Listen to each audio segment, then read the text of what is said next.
Baik, teman-teman, selamat sore. Terima kasih ya kepada teman-teman perawat, teman-teman dokter yang sudah ikut dalam kegiatan ini. Terima kasih juga pada Ibu Ratna sama Ibu Ida yang sudah mengkoordinir teman-teman juga untuk ikut, karena ini bagian penting dari pelayanan kita nanti terkait dengan resusitasi neonatus yang terbaru dari Dokter Prarindra. Terima kasih dok, selamat sore juga dokter. Buat kesediaan dokter untuk dibajak lagi nih ilmunya dok. Dibajak lagi ilmunya. Jadi nanti kita akan belajar sama-sama. Mudah-mudahan ke depannya ini kita bisa membuat pelayanan terutama pada bayi-bayi yang baru lahir ini lebih maksimal lagi. Dan untuk selanjutnya saya serahkan pada Dokter Prarindra untuk bisa membawakan materinya. Dok, langsung di apa namanya dok? Sudah bisa ya dok? Tunggu dulu saya lihat dulu. Suaranya.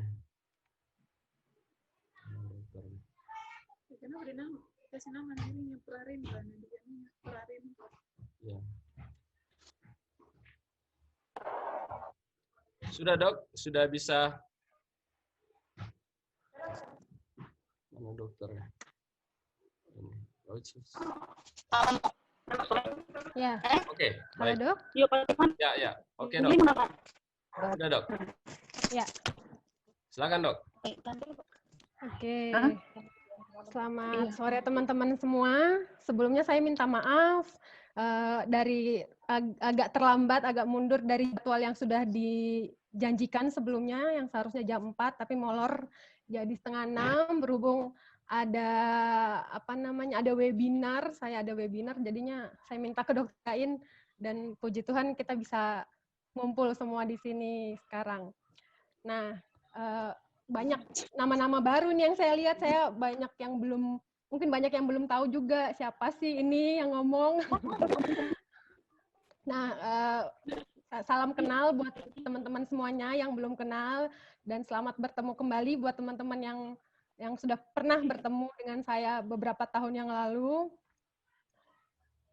Pada kesempatan sore menjelang malam hari ini, kita belajar bersama tentang resusitasi neonatus.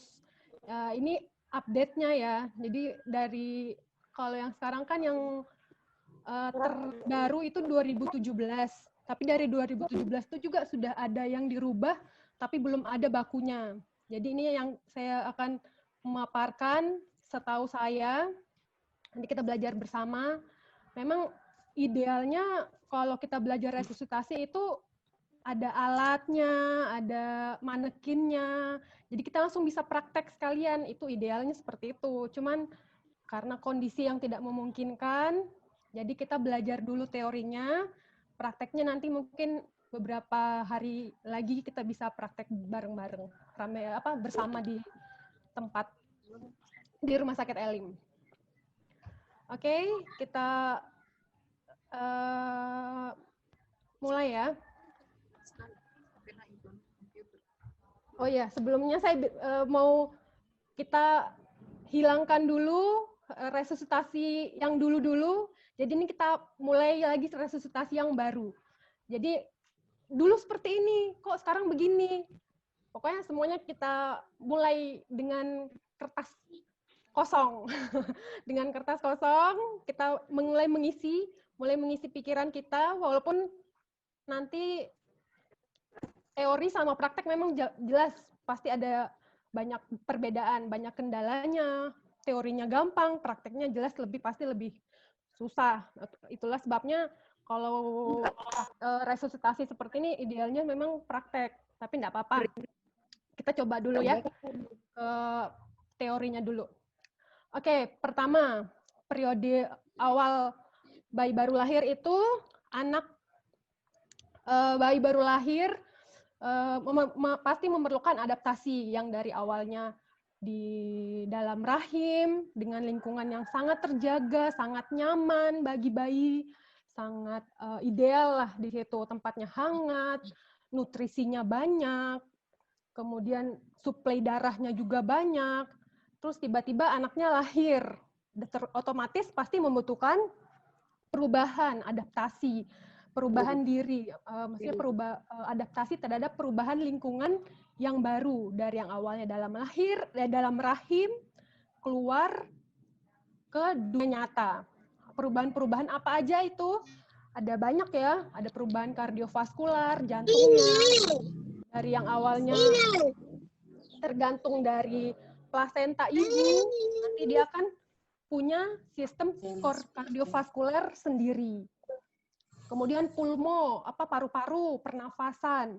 Pernafasan juga itu nanti yang awalnya paru-parunya terendam dengan air, nanti kalau dia sudah lahir, airnya akan keluar, kemudian ada yang terserap di dalam paru-parunya itu juga butuh proses. Nah, ada proses yang berhasil, ada proses yang gagal. Proses yang berhasil itu nanti bisa langsung lanjut ke IMD. Ini jangan sampai ditinggalkan. Oh, anaknya lahir, langsung nangis, langsung ditinggal aja ya, nggak boleh seperti itu. Harus kita tetap melakukan pemantauan, kita lakukan IMD. Kalau sudah dilakukan, kita sudah make sure, kita sudah yakin bahwa anaknya stabil, kita lakukan IMD. IMD itu inisiasi menyusui dini. Selanjutnya bisa dirawat gabung ke ibunya. Oke, bagaimana kalau adaptasinya gagal? Nah, itu yang perlu dilakukan resusitasi. Itulah yang perlu dilakukan resusitasi. Resusitasinya ini tujuannya kita adalah membuat bayinya menjadi hangat, membuat bayinya menjadi pink. Pink itu artinya penampakannya ya. Perabaannya hangat,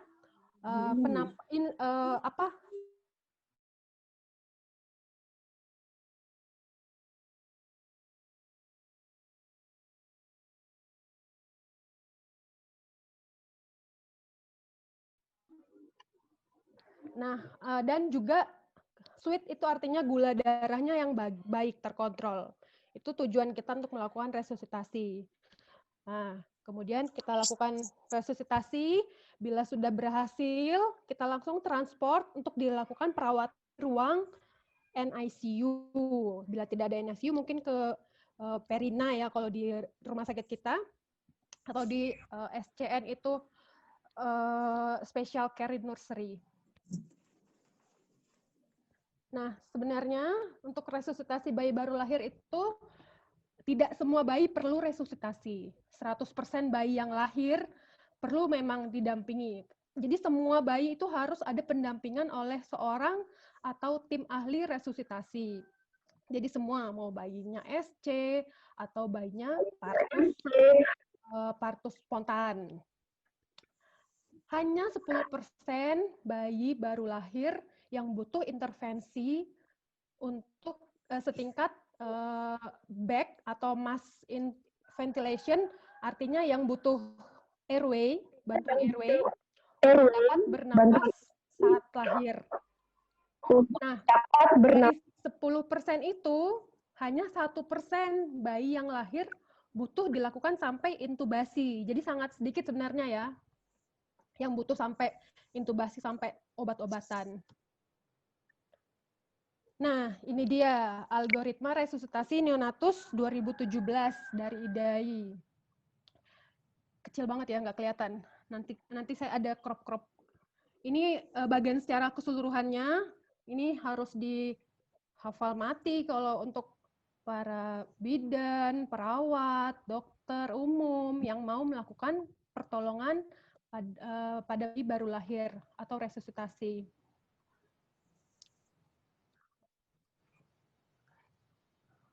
Nah,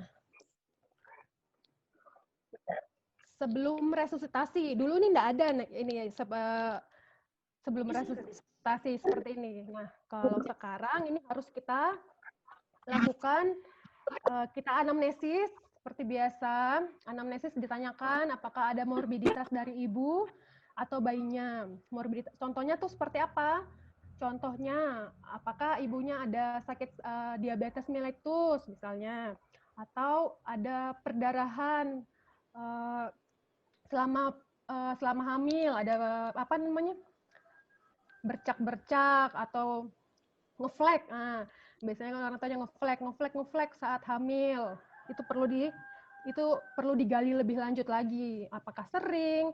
Kalau sering mungkin kita bisa curiga ke arah placenta previa atau jadi pasti juga dokter objinnya sudah tahu sih kalau soal itu, sudah dilakukan USG, kita sudah harus tahu sering perdarahan terus-menerus karena itu akan mempengaruhi dari keadaan pasien tersebut. Kemudian kita lakukan pembentukan tim. Pembentukan tim di sini kita tentukan. Di sini minimal ada 3. Ada 1 leader dan 2 anggota. Kemudian nanti leader nanti yang bertugas sebagai RW dan breathing. Kemudian yang asisten 1 yang biasa ada 2 ya, kan ada 3. Satunya sebagai leader, 1 asisten 1 yang bertugas sebagai sirkulasi, kemudian asisten 2 yang bertugas sebagai equipment atau obat-obatannya atau alat-alat yang dibutuhkan. Jadi minimal butuh 3 orang untuk resusitasi. Terus briefing, kita harus tentukan peran masing-masing. Asisten 1 tugas leader tugasnya apa, asisten 1 tugasnya apa, asisten 2 tugasnya apa. Jadi harus tahu, tidak saling campur aduk dan tidak saling menunggu kalau butuh sesuatu. Oke, kemudian ini gunakan checklist. Jadi nanti kita ada checklist yang harus dilengkapi apa aja untuk resusitasi. Nanti ada yang dibutuhkan untuk airway, breathing, sirkulasi, sampai obat-obatan. Kemudian sesaat sebelum bayinya lahir di ruang operasi, pastinya kita harus lakukan rebriefing lagi. Debriefing lagi itu kita pastikan lagi sudah lengkap belum semuanya. Mulai dari persiapan alat, persiapan orangnya, dan juga kita lakukan simulasi kalau perlu, tapi jarang sih kalau untuk simulasi. Oke, untuk persiapan resusitasi, ini agak panjang ya. Ini yang tadi saya bilang ya, untuk kita harus mengorek, kita anamnesis dari ibu pasien, bagaimana riwayat kehamilan sebelumnya, apabila ini anak yang sudah G2, G3 itu kita harus tanyakan juga sebelumnya bagaimana, apa lahirnya spontan atau SC, atau ada keluhan-keluhan selama hamil, kemudian USG antenatalnya bagaimana, ada penyulit apa tidak, ada infeksi-infeksi selama hamil, riwayat yang obat-obatan yang dikonsumsi oleh ibu. Kemudian untuk bayinya, TBJ-nya berapa bayinya, jangan lupa, jangan sampai kita nggak tanyakan, ternyata malah kembar, karena persiapan kembar kan kita harus 2 kalinya dari persiapan biasa.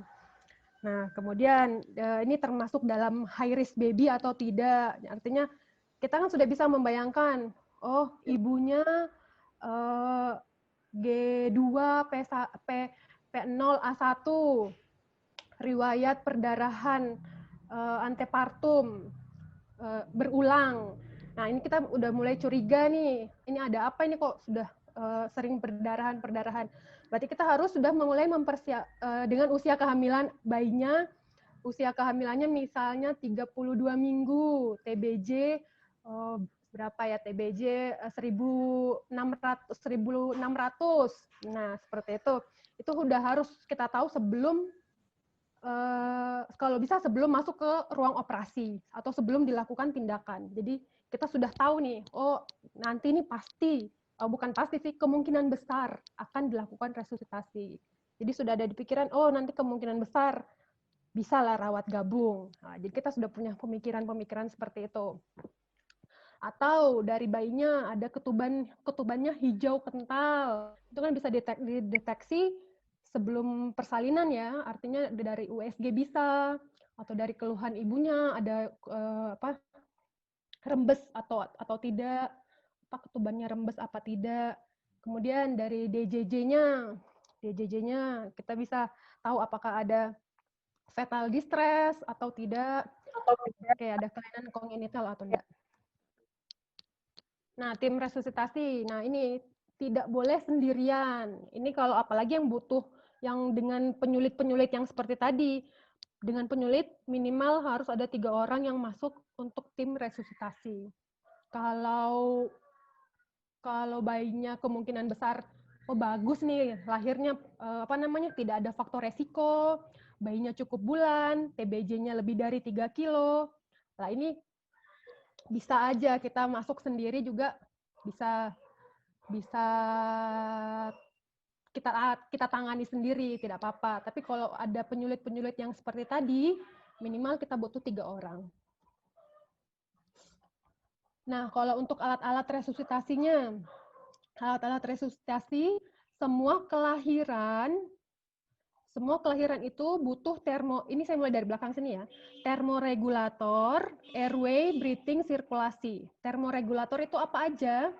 Ada radian warmer atau infant warmer, terus kain 3 lapis, terus untuk airway di sini ada airway box atau box untuk oksigen itu, kemudian ada stetoskop, ada suction yang pasti kita sudah nyalakan dulu ya, sebelum melakukan resusitasi kita sudah make sure semua alat-alatnya siap pakai, ready to use. Jadi udah kita pasang selangnya, jadi laringoskopnya kita pastikan lampunya menyala, terus ET-nya juga dengan nomor-nomor yang kita sudah siapkan. Kalau ET itu kan berdasarkan usia, berdasarkan berat janin. Tidak perlu kita bayinya nggak nangis terus kita mau tahu berat janinnya kita timbang, itu nggak perlu karena sudah ada TBJ, kita mengikut TBJ aja nggak apa-apa. Kalau bayinya butuh pertolongan ya, jadi kita pakai TBJ. TBJ-nya 2.500 misalnya. Berarti kita butuh ET nomor 2.500, kita butuh ET nomor 3 gitu. Kemudian untuk breathing ada pompa dan sungkup, ada tepis resusitator, ada oximetry. Tepis resusitator ini juga kita sudah pastikan menyala, jadi sudah siap pakai. Kita sudah atur tekanan yang kita butuhkan berapa, PIP-nya berapa, PEEP-nya berapa, PIP-nya berapa, kita sudah atur semuanya. Kemudian umbilical catheter. Umbilical catheter ini untuk pemasangan infus tali pusat ya. Kemarin saya sudah tanyakan ke ke bagian farmasi, kalau umbilical catheter belum tersedia di sana. Nanti mungkin diusahakan, nanti saya cari-cari juga deh, pokoknya diusahakan ada lah umbilical catheter itu di sini, biar kita bisa juga memanfaatkan pemasangan infus tali pusat. Kemudian untuk obat-obatan yang dibutuhkan, paling sering pada bayi baru lahir itu butuh epinefrin yang sudah diencerkan 1:10.000. Kemudian ada NaCl 0,9% ya. Itu. Kemudian untuk bayi-bayi yang kurang dari 27 minggu, itu ada beberapa yang harus ekstra yang disiapkan. ET-nya, ET nomor 2,5, kemudian ada mandrin itu sama dengan stilet. Laringoskop ini ukuran yang 0, ada 00, nomor 1, gitu. Ini nomor yang 0, kemudian pokoknya yang kecil-kecil semua ini. Kemudian untuk breathing butuh surfaktan. Kita bisa melakukan pemberian surfaktan di ruang OK pada bayi yang kurang dari 27 minggu. Kemudian untuk sirkulasi butuh juga D10, karena bayi yang kurang dari 27 minggu itu rentan mengalami hipoglikemi. Jadi ready D10. Kemudian termoregulatornya sama, kecuali ini ya, ada plastik. Kalau tidak ada matras pemanas untuk ini, matras pemanas yang biasa selimut penghangat itu, kita bisa menggunakan plastik gula biasanya juga nggak apa-apa. Plastik gula kita potong atas dan bawahnya, jadi dia lebar gitu kan. Jadi langsung kita bisa, ini saya ada boneka, saya pakai boneka. kita langsung selimutkan si bayi itu menggunakan plastik dari atas sampai punggungnya, semuanya terselubung sama plastik. Nah, ini yang tadi ya, ini infant warmer. Infant warmer di sana juga ada sih kalau di kita ya. Kalau kita kan ada infant warmer, walaupun tidak secanggih yang ini, tapi masih bisa digunakan. Kemudian, oh iya, kalau termoregulator juga bila bayinya yang kecil, BBLR, kita bisa pakaikan topi. Oh iya, ya.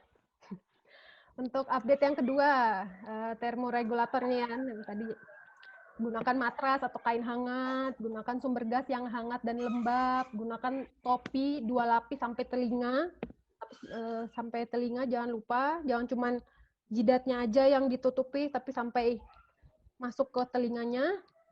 Kemudian penggunaan plastik bagi bayi-bayi yang kurang dari 1.500 gram. Ini yang matras hangat tadi. Nah, ini tepis. Idealnya seperti ini. Ini sih yang terbaru ya. Jadi ini kita sudah bisa mengatur PIP yang kita mau berikan berapa, PIP-nya berapa. Karena beda-beda, bayi preterm butuh PIP-nya berapa. PIP-nya misalnya preterm itu berarti paru-parunya curiganya dia masih kolaps, jadi butuh PIP yang tinggi. Paling enggak PIP-nya 7. Kita setting lah alat ini dengan PIP 7, PIP-nya kita atur 25 misalnya. Seperti itu. Nah, ini yang airway. Airway tadi selang suctionnya untuk menghisap lendir ya. Kemudian ada laringoskop, ada selang ET, endotrakeal. Kemudian untuk breathing yang dibutuhkan apa? Balon, sungkup. Ini mana nih? Ini balon, kemudian ada sungkup untuk ventilasi. Kemudian ada ini tepis resusitatornya yang kita bisa atur juga. Ini tepis yang model jadul. Model jadul ini ada O2-nya berapa, FiO2-nya berapa, bisa kita atur di sini juga. Nah, idealnya gunakan troli, jadi biar bisa fleksibel ke sana ke sininya, biar bisa mobile. Nah, ini untuk briefing ya. Langkah awal Badger. Nah, ini kita mulai ke bagan ini. Bagan ini yang akan kita lihat terus-menerus sampai akhir slide nanti. Nah, bila bayinya bernafas atau menangis, kan pertanyaan pertama, ada 2 pertanyaan yang kita harus tanyakan, bukan kita lihat di dalam hati, kita bisa bertanya di dalam hati. Apakah bayinya menangis? Atau artinya kalau dia menangis artinya dia bernafas. Kemudian apakah tonus ototnya baik? Tonus otot baik itu kita bisa lihat dari gerakan bayi. Gerakan bayi apakah dia letoy atau gerakannya tidak simetris kanan kiri. Itu kalau salah satu dari 2 pertanyaan ini tidak, artinya langsung masuk ke bagian bawah. Tetapi kalau dua-duanya ini ya, artinya bernafas, ya. Tonus baik, ya. Setelah kita berlanjut ke bagannya ke sebelah kanan. Bagian sebelah kanan ini berarti bayinya bisa dilakukan perawatan rutin. Perawatan rutin itu apa? Pastikan bayi tetap hangat.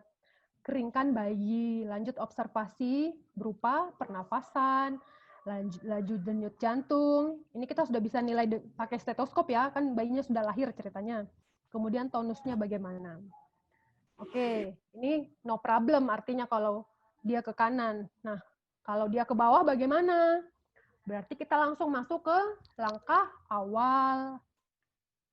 Langkah awal kita di infant warmer itu ada pencatat waktu. Kita nyalakan timer. Kalau tidak ada ya kita harus menyediakan timer sendiri. Jadi kita bisa tahu ini sudah berapa menit ini kita lakukan resusitasi, karena resusitasi itu mainannya bukan menit lagi ya, malah detik. Kita cuma butuh waktu dari atas, dari observasi bayi lahir, baru lahir itu, sampai VTP itu kita cuma dikasih waktu 60 detik. 60 detik artinya cuma 1 menit waktu kita untuk melakukan segala-galanya ini. Segala-galanya. Nah, langkah awal. Langkah awal itu apa? Ingat, mungkin teman-teman yang udah pernah melihat ini udah tahu juga ya. Apalagi teman-teman di BKIA harusnya udah tahu Haikan, jangan lupa. Ini kalau saya sih lebih enak familiar dengan singkatan Haikan, hangatkan, pastikan bayi tetap hangat. Haikan, atur posisi kan. Kemudian isap lendir, bersihkan jalan nafas. Ini bila diperlukan. Kemudian K, keringkan dan berikan stimulasi. Kemudian N, nilai kembali, kembalikan ke posisinya, kemudian kita nilai, evaluasi kembali. Nah, kita seringkalinya berlama-lama di sini. Keringkan dan stimulasi. Lama aja, bayinya nggak nangis. Bayinya tidak menangis waktu lahir. Ditepok-tepok aja terus, ditepok-tepok. Lah ini sementara kita cuma punya waktu 60 detik di sini. Jangan berlama-lama ditepok-tepok doang. Jadi kita harus tetap lanjut ke langkah selanjutnya. Kita itu keringkan dan stimulasi itu juga ada di satu titik kan. Jadi ini dilakukan secara simultan, dilakukan secara bersamaan. Jadi kita mengeringkan menggunakan kain. Aduh, nggak ada kain ya. Inilah apa ini? Nggak bisa. Kita menggunakan kain, kita sudah melakukan rangsang. Kita menggunakan kain yang kita sudah sediakan kan. Kita, aduh nggak kelihatan ya. Kelihatan nggak sih? Kelihatan. Jadi kainnya kita usap ke muka, kemudian ke bawah, ke bagian perut bayi, belakang. Lah ini sudah dilakukan rangsangan. Tangan kita ini sudah merangsang sekalian. Jadi tidak usah berlama-lama ditepak-tepok. Oke, seperti itu.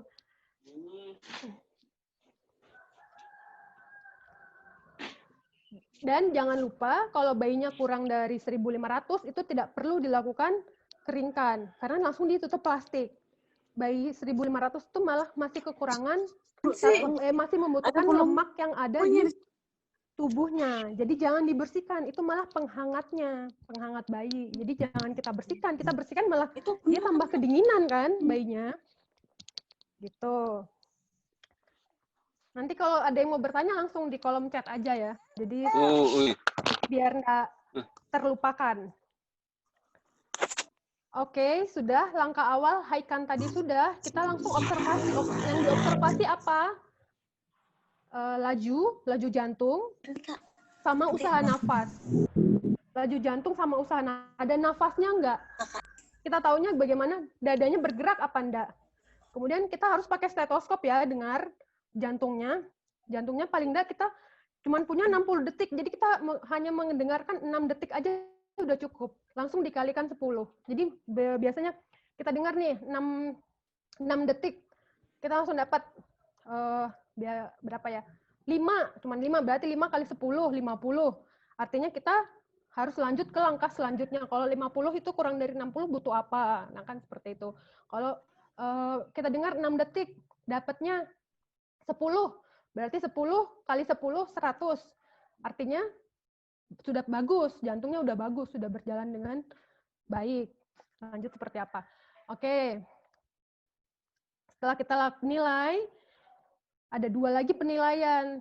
Bayinya tidak bernafas atau megap-megap atau denyut jantung kurang dari 100. Kita masuk ke sebelah kiri ini ya. Kalau nafas spontannya sudah ada, berarti kita masuk yang ke kanan. Kalau ini saya ke nafas spontannya ada dulu. Nah, nafas spontannya ada, kita harus nilai juga nafasnya itu adekuat apa enggak. Taunya bagaimana? Ada distress nafas enggak? Distress nafas itu bisa berupa takipnu, retraksi, atau bayinya merintih. Dia merintih aja, tidak nangis cenger gitu loh. Atau adanya sianosis sentral persisten yang bertahan tanpa distress nafas. Jadi artinya dia nafasnya adekuat, cukup, tapi sianosis biru. Birunya itu di bagian bibir, kemudian lidah itu biru semua. Nah, artinya kita harus pertimbangkan suplementasi oksigen. Ini kemungkinan sih ada kelainan-kelainan di jantungnya. Lah, kalau ada distress nafas, kita perlu CPAP. CPAP itu nanti kita pertahankan di PIP 5 sampai 8. Nanti ini yang akan kita berikan continuous positive airway ya. Ini butuh pelatihan lagi sih kalau soal CPAP. Apa sih CPAP? Dari tadi saya ngomong CPAP, mungkin ada banyak yang nggak tahu. Nanti kalau ada alatnya kayaknya lebih bagus lagi kalau baru kita latihan ada di depan mata. Kalau ini cuma menghayal dulu. Oke. Sudah nih, bernafas spontan. Nah, tapi kalau gimana kalau dia tidak bernafas atau nafasnya nah gitu, atau kita dengar jantungnya cuman ada 60, artinya kita masuk ke step yang sebelah kiri. Kita berikan VTP. VTP itu kita dulu itu kan harus pakainya balon mengembang sendiri. Balon mengembang sendiri atau balon tidak mengembang sendiri itu kan. Tapi sebenarnya idealnya sekarang tuh tidak boleh memakai itu. Jadi kita harus mengetahui tekanan yang kita berikan. Karena kalau kita berikan balon yang mengembang atau tidak mengembang sendiri itu, kita tidak mengetahui tekanannya berapa sih yang kita berikan itu. Nanti malah kebanyakan atau malah kurang. Itu kan malah berakibatnya bisa fatal. Sebentar. Nah, nih yang terbaru, yang terbaru ada namanya delay cord clamping. Apa sih itu delay cord clamping? Artinya kita tunda sementara untuk pemotongan tali pusat. Ini pada bayi-bayi yang stabil ya. Ini kita membicarakan bayi-bayi yang stabil. Stabil artinya nafasnya baik, jantungnya bagus, tonusnya baik. Kita bisa melakukan penundaan pemotongan umbilikal paling lama 30 detik sampai 2 menit. Tujuannya apa? Ini mengurangi insidensi anemia pada bayinya, kemudian perdarahan intrakranial, hipotensi. Untuk bayi yang melakukan yang perlu resusitasi, ini belum cukup bukti ilmiahnya. Jadi jangan tidak usah kita lakukan delay cord clamping pada bayi-bayi yang butuh resusitasi. Apalagi pada ibu yang solusio plasenta atau prolaps tali pusat. Nah, ini kita kembali ke langkah awal yang tadi ya, yang bayinya bagus nih, bayinya bugar. Ke bagan yang sebelah kanan tadi. Kemudian kita lakukan pengukuran suhu badan. Ini lakukan pengukuran suhu badan, kita cek GDS, kita cek regulasi nafasnya bagaimana, baik apa tidak, regulasi denyut jantungnya bagaimana, breastfeedingnya bagaimana, kemudian menangisnya bagaimana. Kalau menangisnya baik berarti kan kortisolnya turun, seperti itu. Oke. Ini yang tadi sudah. Nah, 30 detik pertama di langkah awal itu dihilangkan. Kalau sekarang, dulu kan 30 detik pertama untuk langkah awal. Kalau sekarang enggak. Dari langkah awal sampai sampai VTP kita lakukan selama 60 detik ini. Jadi dulu kan cuma sampai di sini di-cut. Langkah awal itu 30 detik, bawahnya ini baru 30 detik. Sekarang enggak. Sekarang dijadiin satu ini semuanya 60 detik dari awal, penilaian awal, observasi awal, sampai VTP, dilakukan VTP.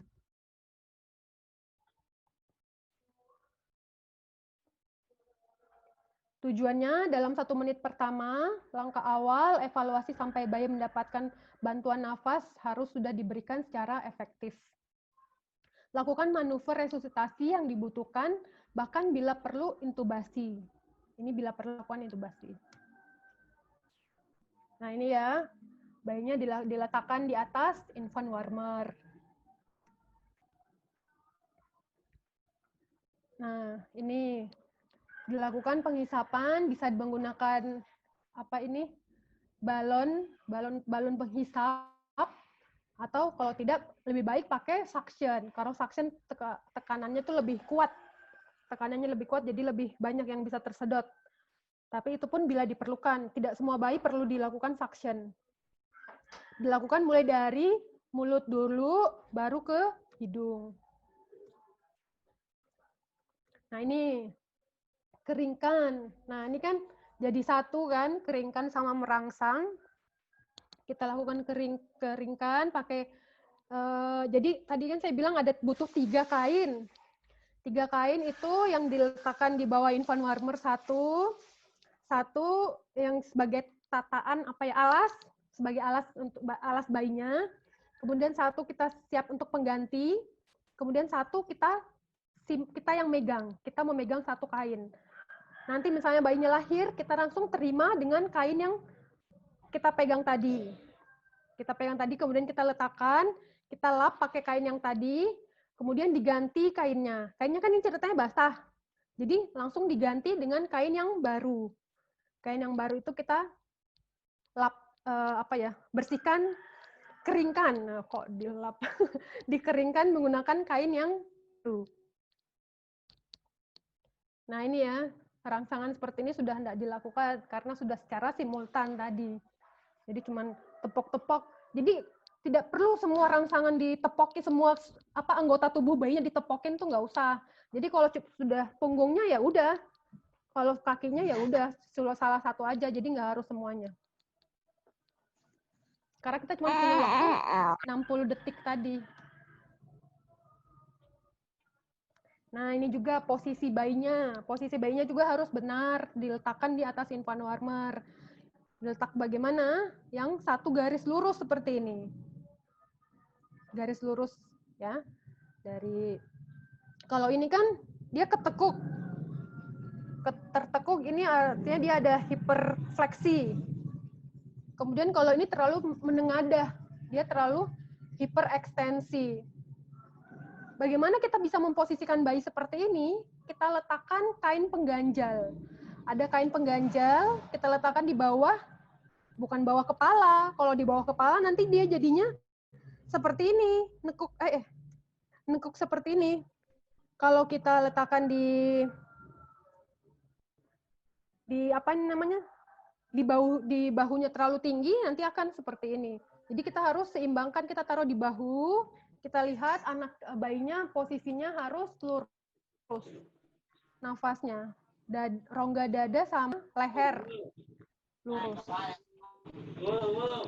Nah ini pemasangan prop oximetry. Saya kurang tahu di sini di Rumah Sakit Elim sudah ada pulse oximetry atau tidak. Ini saya punya yang sederhana pulse oximetry yang bisa dipakai. Saya biasanya kalau masuk ke SC bisa pakai ini, sudah cukup. Sudah ada saturasi sama heart rate. Kita tinggal meletakkan di tangan atau kaki bayi, tidak masalah. Nah, evaluasi heart rate idealnya pasang EKG. Cuman kalau tidak memungkinkan, kita bisa menggunakan nomor 3, stetoskop, telinga kita sendiri. Telinga kita dengarkan denyut jantungnya. Dalam 6 detik, kita sudah tahu berapa denyut jantungnya. Dikalikan 10.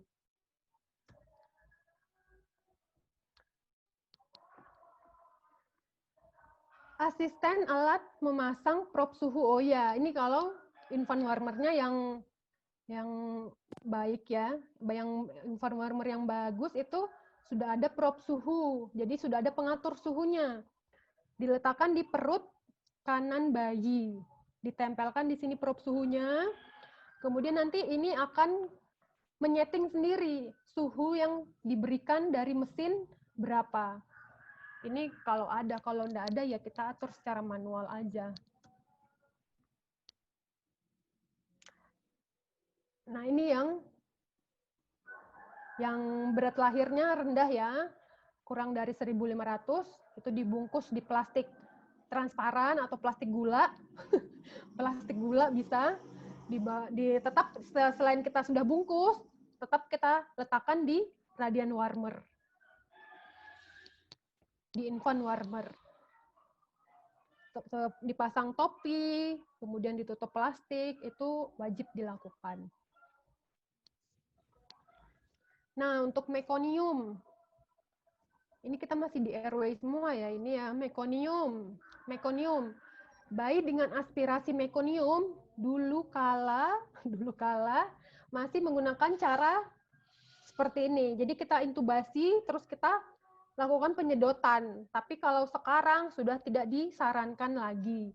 Jadi tetap kita lakukan suction dengan menggunakan suction yang besar. Biasanya kita menggunakan suction yang nomor 10, tapi dilihat juga bayinya. Kalau bayinya kecil, ya gunakan suction nomor 8 juga enggak apa-apa. Tapi kalau bayinya yang lebih dari 3 kilo, suction nomor 10 juga masih bisa masuk. Yang warna hitam itu kan. Nah, kita suction dari mulut kemudian ke hidung.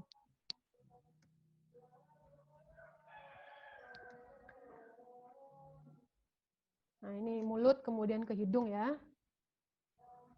Nah, ini bayi lahir tidak bernafas. Yang tadi saya sudah jelaskan di bagian pertama. VTP. VTP, ventilasi tekanan positif yang efektif. Gambar ini masih menggunakan balon mengembang sendiri. Balon mengembang sendiri ini PIP-nya itu ada di tangan kita. Tangan kita itu yang dikatakan PIP. Kemudian di sungkup ini ada knob yang mengatur PEEP. PEEP itu apa sih? PEEP itu positive and expiratory pressure. Positive and expiratory pressure. Jadi itu tekanan yang diberikan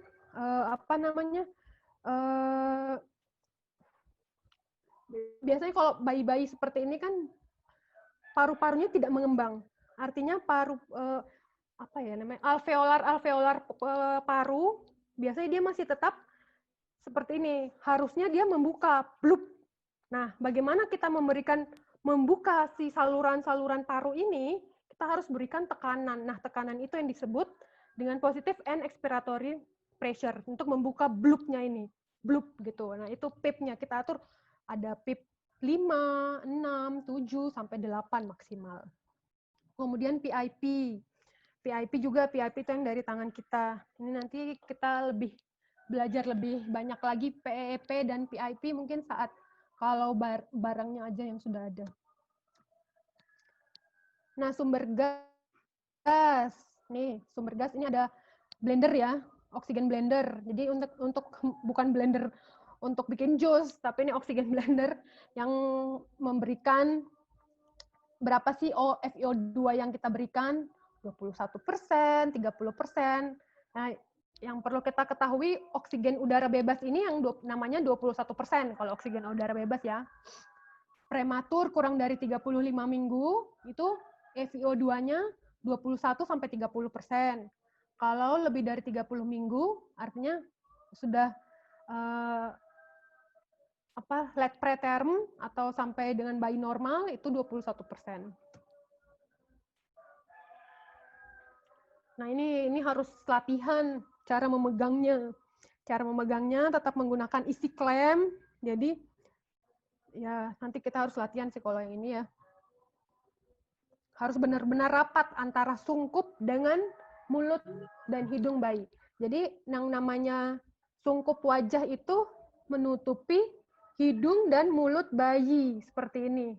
Tidak boleh kebesaran sampai matanya juga ikut masuk ke sungkup sampai nanti bayinya ada kelainan mata segala macam, tidak boleh seperti itu, dan tidak boleh juga kekurangan, kekecilan sungkup, cuman segini aja, tapi hidungnya nggak masuk.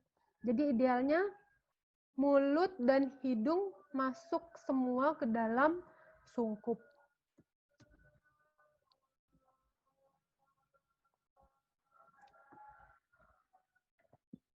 Nah ini dengan apa kita berikan balon mengembang sendiri, balon tidak mengembang sendiri.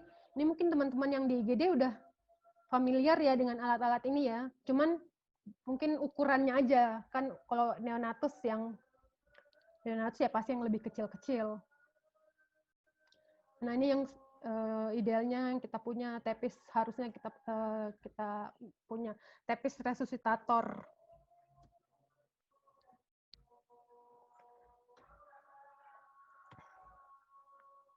Nah, bagaimana sih kita lakukan VTP?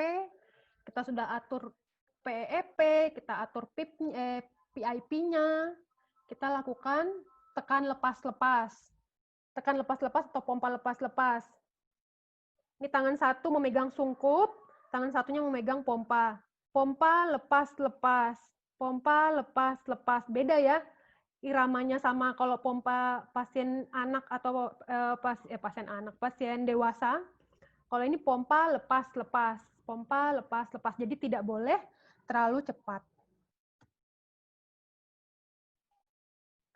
VTP efektif, dikatakan VTP efektif itu bila dadanya mengembang, dadanya bisa mengembang. Kemudian denyut jantungnya mengalami peningkatan, saturasi oksigennya membaik atau mulai berlahan-lahan naik.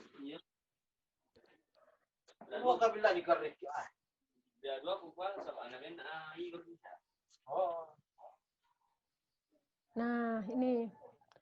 Jika sekali pemberian VTP dada tapi dadanya tidak mengembang, artinya kita pompa lepas-lepas, pompa lepas-lepas tidak mengembang dadanya, berarti harus kita perbaiki cara pemberian VTP kita. Bagaimana? Ada yang namanya SRI-BTA, SRI-BTA.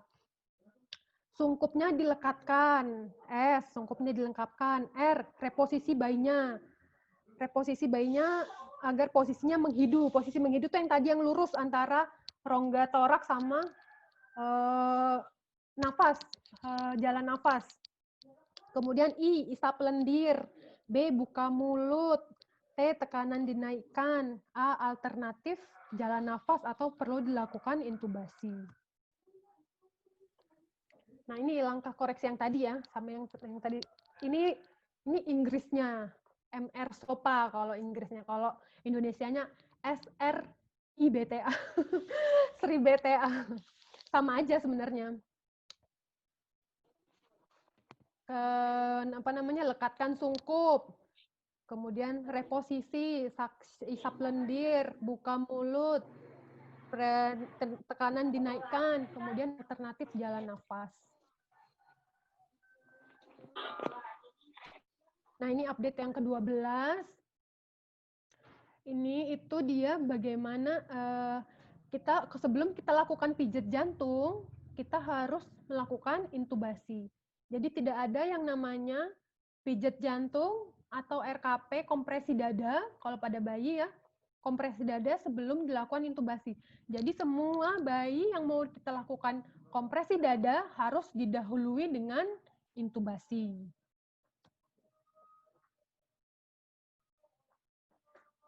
Nah ini, bila tidak kompeten bisa menggunakan laryngeal mask. Ini nanti mungkin kalau pemasangan intubasi, kompetensinya dokter ya, dokter umum juga sudah bisa melakukan. Jadi nanti mungkin pelatihannya ke dokter umum untuk bisa melakukan tindakan intubasi.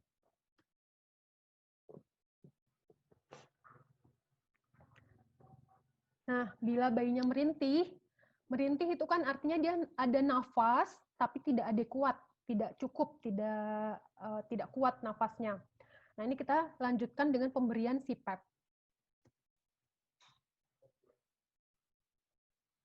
Ini yang tadi ya, dilanjutkan dengan pemberian ada distress nafas, merintih, kita lanjutkan dengan pemberian CPAP.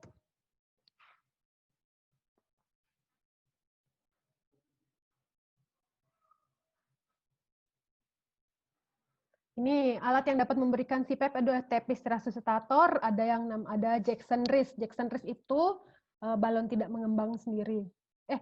Ya, balon tidak mengembang sendiri. Kalau ini ada knop-knopnya bisa diatur. Knop untuk mengatur PEEP, tapi kalau PIP-nya tetap menggunakan tangan kita.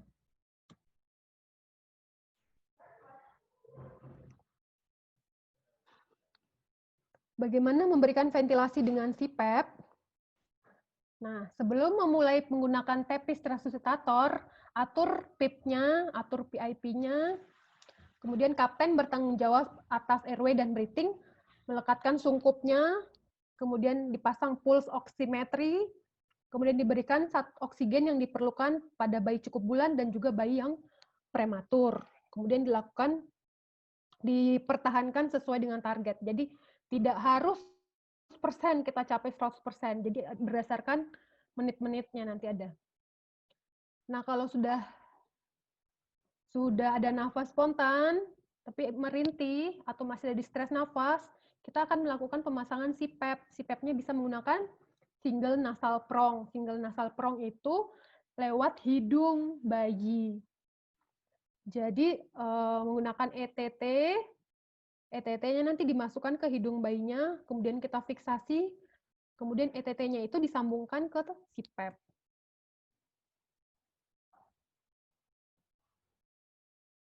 Nah, ini ya,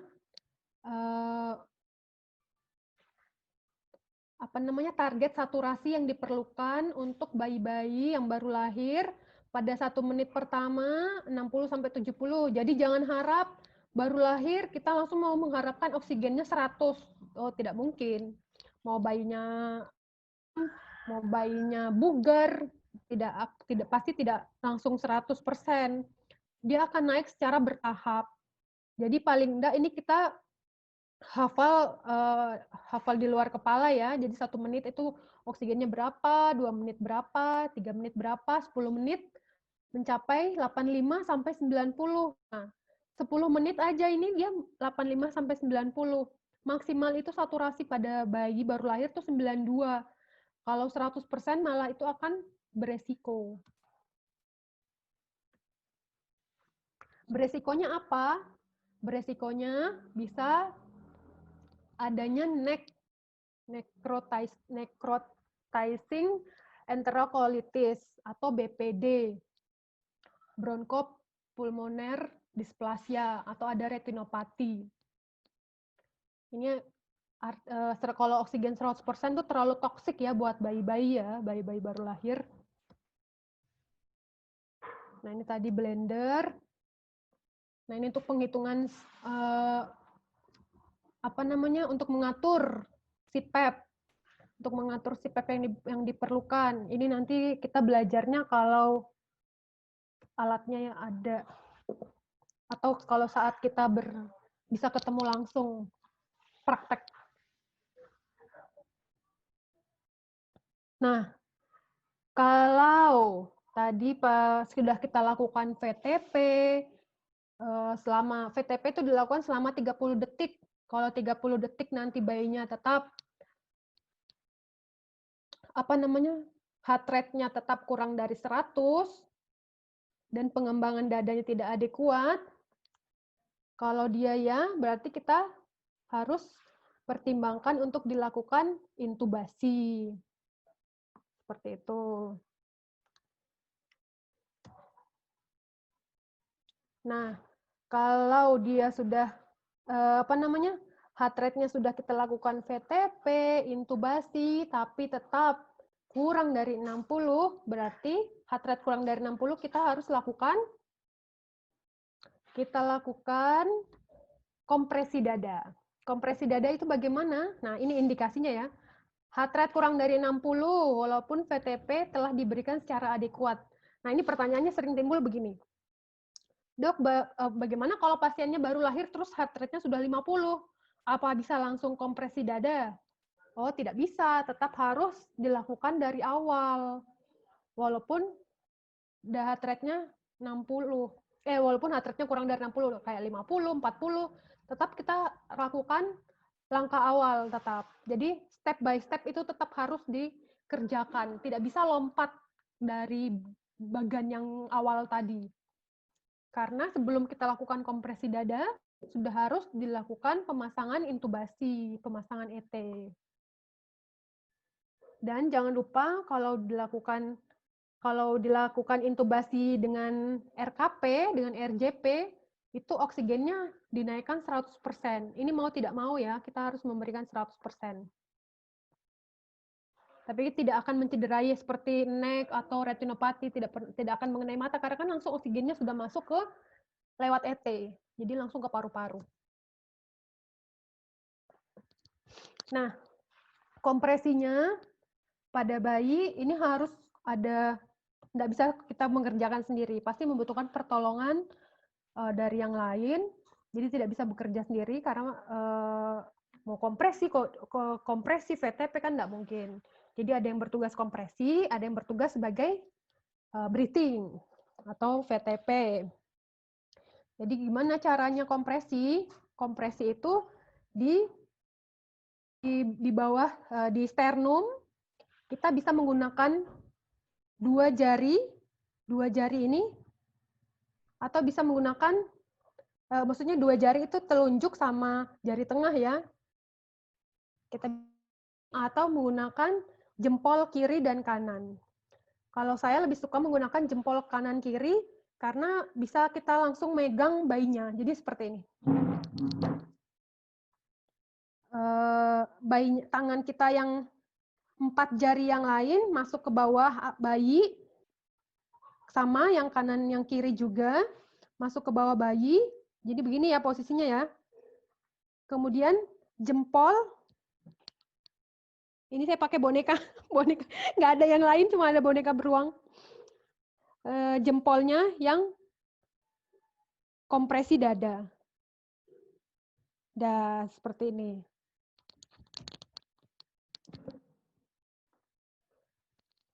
Siklusnya 3 kali kompresi, 1 kali ventilasi. 1, 2, 3, pompa. 1, 2, 3, pompa. 1, 2, 3, pompa. Itu dilakukan selama 1 menit.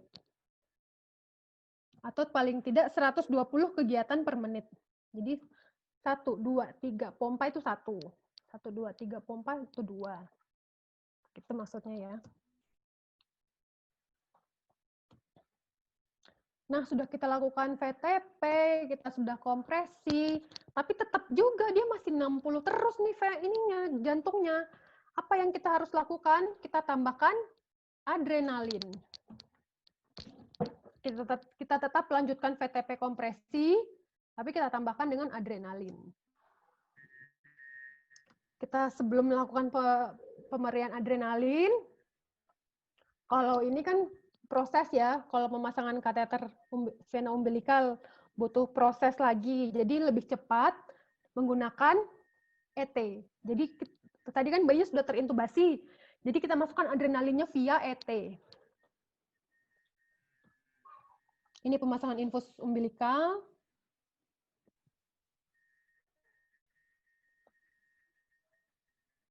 Ini harus praktek.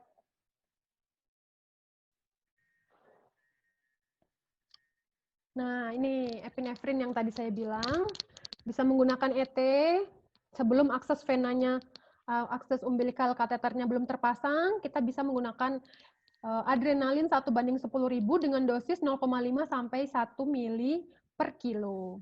Jadi kalau adrenalin itu kan satu ampulnya 1 cc. 1 cc sama dengan 1 miligram. Kalau bayi 2 kilo kita mau masukkan 2 kilo mau masukkan adrenalin, jadi kita butuh 1 ampul 0,5, kita pakai dosis terendah. Dosis terendah tertinggi sama aja, yang segampangnya, semudahnya kita, jangan mempersulit diri. Kalau bisa mudah, kenapa kita persulit? Jadi pakai 0,5 dikali 2 jadinya dapat 1. Jadi 1 ampul langsung masuk ke ET-nya. Kemudian kalau IV-nya umbilical catheter-nya sudah terpasang, kita bisa menggunakan dosis jangan 0,5 lagi. Kalau 0,5 kan dosis ET. Tapi kalau dosis vena itu lebih rendah dibanding ET. Itu pakai 0,1. Kita 0,1. Kalau bayinya 2 kilo, tadi 2 kilo ya. Kita berikan berapa? 0,1 berarti 0,2. Udah masuk adrenalin 0,2 cc. Jadi kita menggunakan memang SPED 1 cc sudah cukup kalau untuk bayi. Kecepatannya sebagaimana secepat-cepatnya. Masuk zrut, ini nggak usah pelan-pelan. Kalau 0,2 cc juga tuh paling masih nyangkut di selang kan. Jadi memang harus tetap di flush dengan normal salin.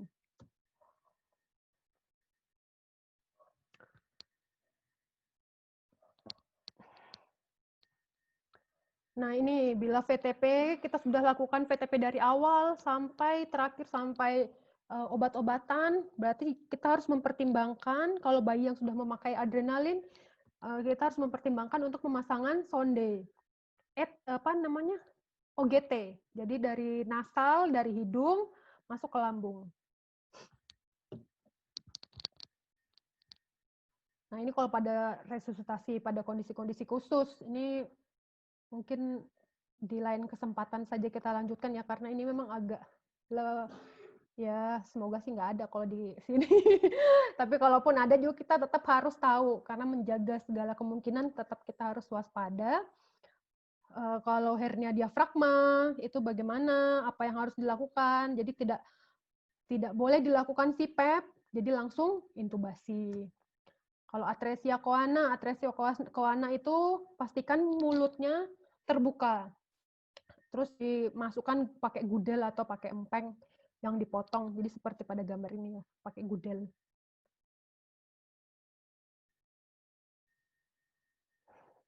Kemudian ada hipoplasi paru. Nah ini yang susah ini, kalau hipoplasi paru butuh ventinya ventilator bayi lagi. Jadi mungkin masih jangka panjang kalau di sini bisa kita lakukan. Hidrops fetalis. Ya, mungkin teman-teman di Objin pernah dapat pasien hidrops fetalis enggak? Pernah, Dok. Oh, pernah. Terus gimana, Kak? Selamat enggak? Dokter. Oh. Masuk inkubator dan rawat pakai O2. Iya, semoga nanti kita bisa ya, bisa hidrops fetalis. Ini intinya ya harus dilakukan intubasi cepat, terus dilakukan pemasangan CPAP. Bisa. Nah ini masih banyak lagi, nanti kita belajar lebih lanjut lagi lah. Saya rasa, oh iya, belum. Mau udahan aja nih. Tunggu, sabar. Kalau sudah stabil, misalnya dia cuma berhenti sampai di VTP aja, atau sudah berhenti cukup sampai di kompresi sudah bagus, akhirnya kan kita langsung stabilkan. Kita stabilkan itu harus tetap menilai stable. Stable itu apa? Sugar. Sugar. Jadi kita harus cek gula darah. Kita udah habis VTP, dikempas-kempus, di pencet sana sini, kita harus cek gula darah, apalagi pada bayi-bayi yang preterm, berat badannya rendah. BBLR itu kurang dari 2.500 sudah dikatakan BBLR ya, jadi tetap 2.500 ke bawah itu kita harus cek GDS. Kita pastikan GDS-nya. Nah, ini GDS-nya itu targetnya 45 sampai 110. Jadi kalau 40 gimana? Kita bolus D10. D10-nya berapa? 2 cc per kilo. Lagi-lagi pakai per kilo. Nah, 2 cc per kilo itu misalnya berat badannya 2 kilo, berarti 4 cc masuk bolus. Serut. Nah, maintenance-nya jangan lupa kita pakai D10 juga. Nah, temperatur untuk dipertahankan 36,5 sampai 37,5. 36,5 kalau bayi-bayi yang kurang dari 1.500, tapi kalau saya kurang dari 2.000 juga tetap saya pakaikan plastik. Nggak ada salahnya juga kan pakai plastik. Pakai plastik gula yang tadi saya bilang, dimasukkan bayinya masuk ke plastik, ditutup sampai belakang, sampai punggung, kena semua, tapi pastikan jangan sampai basah. Biasanya bayi kan sudah bisa pipis ya, sudah bisa kencing, jadi jangan sampai malah dia tergenang dengan air kencingnya sendiri dalam plastik, malah itu bikin dingin. Air kencing kan lebih ya, bikin dingin, malah nanti hipotermi bayinya. Jadi kita harus tetap observasi ketat. Dilihat, oh dia pipis, kita harus dibuang airnya, diganti plastiknya kalau bisa, kalau enggak ya enggak apa-apa. Yang penting airnya harus segera disingkirkan. Oke, temperatur 36,5, 37,5. Kemudian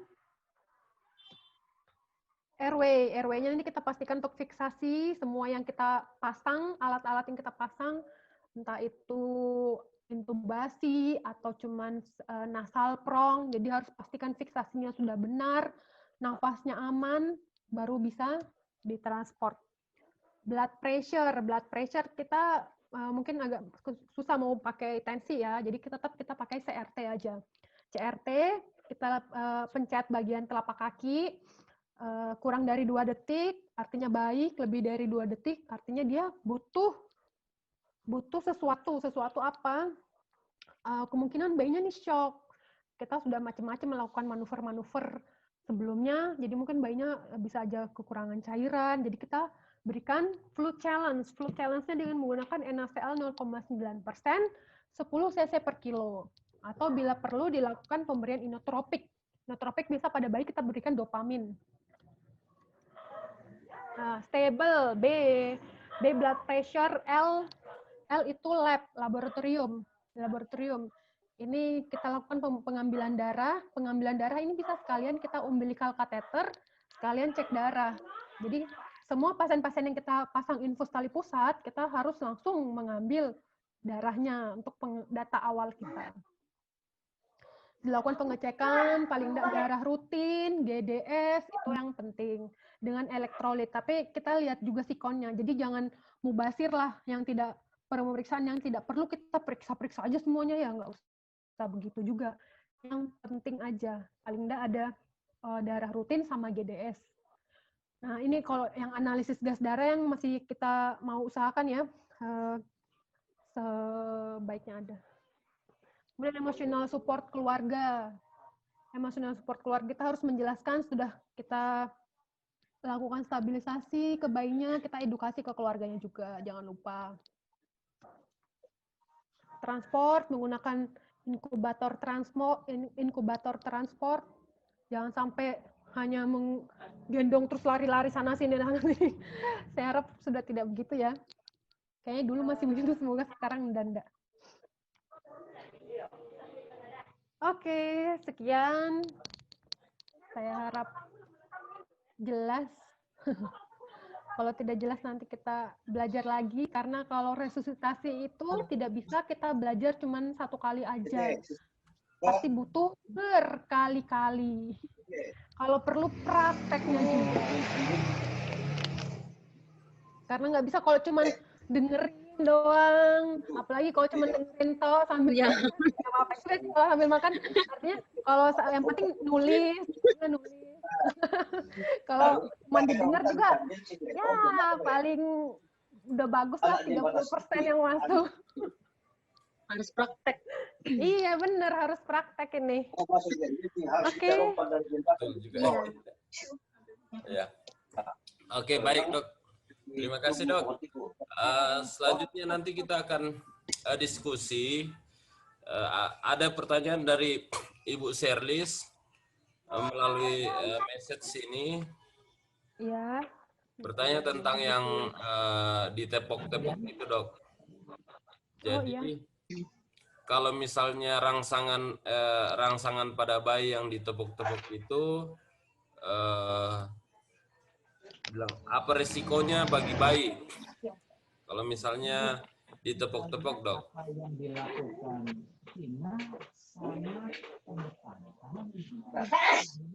Bentar, saya minum. Ya. resiko bagi bayi yang ditepok-tepok gitu ya Bu Serlis ya. Sebenarnya maksud untuk ditepok-tepok itu kan maksudnya diberikan stimulasi. Diberikan stimulasi, update yang sekarang itu tidak bisa berjalan sendiri-sendiri. Artinya harus simultan. Jadi dikeringkan, langsung dilakukan rangsangan stimulasi itu. Diberikan disentuh punggungnya, disentuh wajahnya, itu sudah dilakukan rangsangan. Jadi tidak perlu dilakukan tepak-tepok, apalagi tepok-tepoknya kelamaan lagi. Sudah ada 1 menit sendiri, kita cuma tepak-tepok lah. Padahal kita cuma punya waktu 1 menit dari atas, dari bagian yang mana tadi? Bagian yang awal, evaluasi awal, sampai lakukan VTP. Seperti itu. Jadi kalau kita kelamaan tepak-tepok, habis waktu di situ. Kalau untuk resikonya anak sih sebenarnya nggak ada. Cuman kita akan kehabisan waktu, harusnya kita sudah bisa sampai pemberian oksigen, tapi kita cuma stagnan di tepak-tepok aja. Begitu. Lagian kalau tepak-tepoknya kan juga di organ yang khusus ya, artinya di pantat atau enggak di sentil-sentil jarinya, telapak kaki. Nggak apa-apa sih sebenarnya. Cuman jangan kelamaan di situ.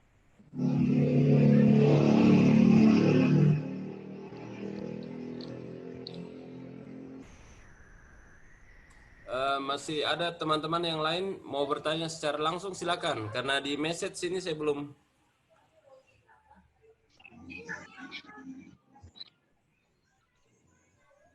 ada pertanyaan. Silakan. Atau mungkin ada yang mau berbagi pengalaman. Oh ya, Ya. silakan.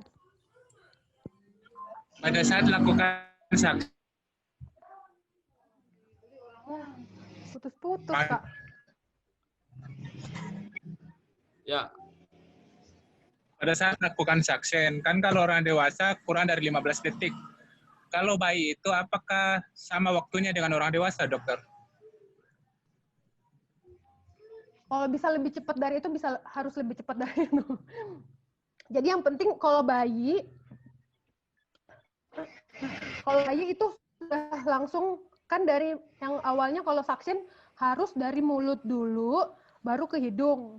Nah, dari mulut itu pastikan langsung masuk semuanya. Kalau untuk waktunya sih secepat mungkin, karena kita cuma punya waktu 1 menit itu, Kak. 1 menit itu udah dari atas sampai akhir. Makanya kita harus praktek sih memang seperti ini. Lagian saluran nafas, ini kan juga masih pendek ya, jadi tidak memakan waktu banyak untuk suction. Mulut ke hidung itu sudah paling nggak kurang dari 1 menit sudah harus bisa selesai. Ini kan maksudnya resusitasi, Dok. Kalau misalnya pada saat diberikan PIP yang positif PIP, PEP, PIP, ya. Itu pada dewasa. Kan kalau misalnya orang dewasa yang 2015 itu saya belajar, Dok, 1-5. Sedangkan pada bayi itu bisa sampai 8 ya, Dok? Iya, betul. Apakah tidak ada maksudnya untuk barel mengakibatkan bisa barel trauma, Dok? Oh, sip. Mantap, Kak Yunus ya. Ya. Kalau di neonatus, yang kita harapkan itu kita mau membuka sesuatu kayak balon yang kempes ya. Balon yang kempes itu tekanan yang tinggi biar dia bisa mengembang. Blup. Butuh tekanan yang tinggi. Jadi tekanan yang tinggi itu dari PEP. PEP-nya itu berdasarkan dari usia gestasi kalau daripada neonatus. Bayi preterm biasanya PEP-nya lebih tinggi karena kolapsnya juga berbeda antara bayi prematur sama bayi yang aterem. Prematur itu malah lebih lengket. Biasanya tuh kalau kita berikan cuman biasa, VTP biasa tanpa PEP, dia masuk tapi nggak blup gimana sih? Nggak mengembang, paru-paru itu nggak bisa mengembang karena PIP-nya yang kurang. Tapi kalau untuk barotrauma kita sampai 8 sudah maksimal, nggak bisa lebih dari 8. Jadi tidak ada risiko untuk barrel trauma, Dok, ya? Enggak, Untuk PIP enggak. yang Asal tinggi ya, tidak, Dok? asal tidak lebih dari 8 ya. Kalau 9 ya masih mungkin barrel trauma. Oke, terima kasih, Dok, penjelasannya. Iya.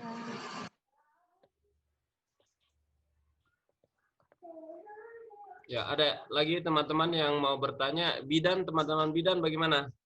Atau membagi pengalaman tentang penanganan bayi. Ya, atau Ibu Ima kan ada itu Ibu Ima. Tolong coba dibagi pengalaman bagaimana menangani atau menangkap bayi di OK. Supaya kita bisa ceritakan, bisa tahu kondisi kita saat ini bagaimana.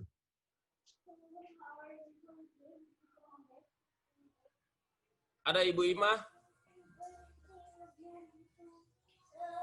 Atau Anne biasa tangkap bayi?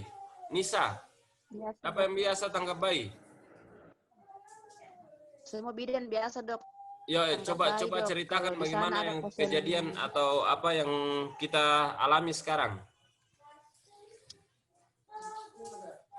kalau di sana, Dok, ada pasien-pasien yang umpamanya gawat janin atau ada indikasi-indikasi lain. Terus bayinya bermasalah, Dok. Kita dibantu sama anestesi itu untuk bersihkan jalan nafasnya, dokter. Di sana cuma modal O2, di suction, Dok, dirangsang-rangsang, baru itu dipasangi O2, Dok, baru dibawa ke ruang inkubator. Nanti kalau sudah di ruangan, Dok, diteleponkan mi dokter umum, dokter Ishak, terus diinfus, Dok, dikasih antibiotik. Jadi kalau Itu di OK itu berarti hanya suction. Apa tadi Kak? O2? Ya, Dok, kalau sudah itu, Dok, dibantu. Kalau memang banyak mekonium dia telan, Dok, dibantu sama anestesi itu untuk intubasi, bersihkan jalan nafasnya, Dok. Terus kalau sudah mulai ya, bagus fasenya, Dok, dibawa ke ruang reanimator, baru biasa oleh dokter Ishak disuruh infus, Dok, dikasih antibiotik. Itu saja, dokter. Iya. Ya, semoga nanti kita bisa mempraktekkan yang kayak tadi ya. Jadi benar-benar harus dari awal yang saya bilang tadi, tidak bisa langsung di-cut, langsung masuk ke suction. Tidak bisa langsung, tetap step by step-nya harus tetap dilakukan.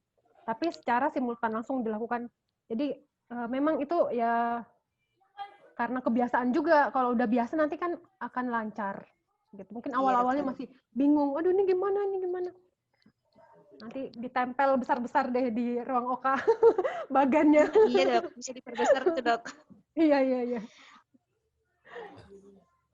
Dok, ini ada pertanyaan dari Ibu Serlis masih sekitar tadi. Dia singgung tentang metode sangkar burung. Apakah metode ini berlaku untuk semua bayi baru lahir atau khusus saja pada bayi yang bermasalah, Dok? Metode sangkar burung. Oh, ini maksudnya ini kan maksudnya pada bayi-bayi yang sudah di perawatan. Jadi sudah masuk ke sudah stabil. Sudah masuk ke perawatan, sudah masuk ke perina. Memang itu ada fotonya enggak ya? Nanti deh saya. Jadi bayinya dilingkari. Jadi istilahnya tuh dia menciptakan suasana seperti di dalam rahim. Jadi berada di lingkungan yang hangat, kemudian terbatas ruang geraknya, jadi seolah-olah dia masih berada dalam rahim. Dibuatlah metode sangkar burung seperti itu. Memang sebaiknya dilakukan pada semua bayi. Tapi kalau bayi-bayi yang dirawat gabung kan memang agak susah ya, karena bersama ibunya, dia harus ibunya kesana kesini, jadi mungkin agak susah. Jadi usahakan bayi-bayi yang ada di perina semua menggunakan metode sangkar burung seperti itu, biar bayinya adaptasinya pelan-pelan, tidak kaget gitu loh. Jadi masih berasa ada di dalam rahim ibunya. Apalagi pada bayi-bayi preterm, memang sangat baik kalau untuk bayi-bayi preterm. Seperti itu, dokter. Ya. Baik dok, ini masih ada satu pertanyaan lagi dok. Dari Pak Joni. Ini maksimal berapa liter pemberian oksigen dok pada bayi-bayi baru lahir yang bermasalah? Oh, ya. Pemberian oksigen. Pemberian oksigen pada bayi itu kan memang idealnya ada blender ya, blender oksigen. Nah, blender oksigen itu yang bisa menentukan berapa fraksi oksigen yang kita berikan. Bisa 21%, 30%, 40%, sampai 60%. Tapi kalau kita mau melakukan RKP atau kompresi dada, tentunya pasti sudah dilakukan intubasi dong, seperti yang tadi saya jelaskan, karena tidak bisa lakukan kompresi tanpa intubasi.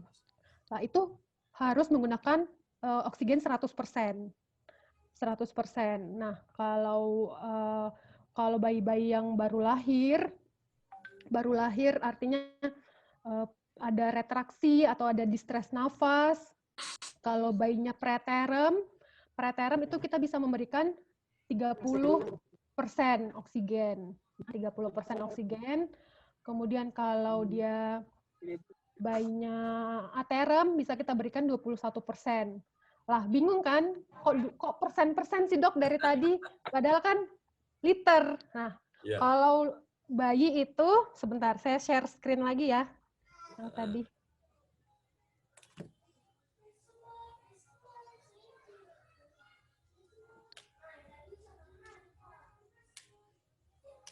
Sebentar.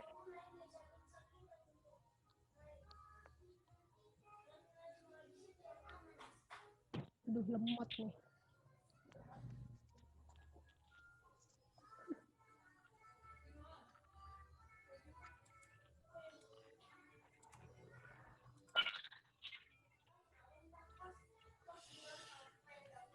Mana sih? Blender oksigen. Sebentar.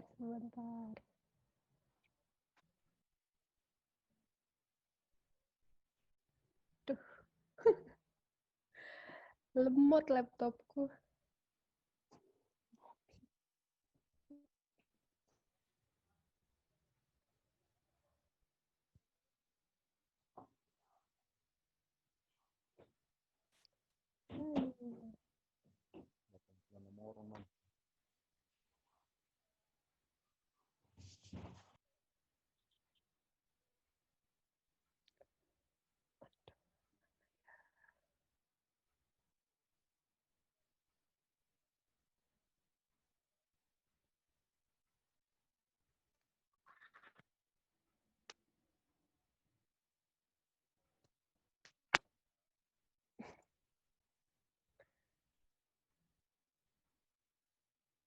Aduh, mana nih?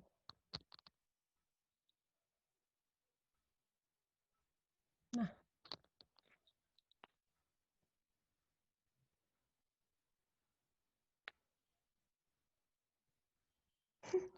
Lemot banget.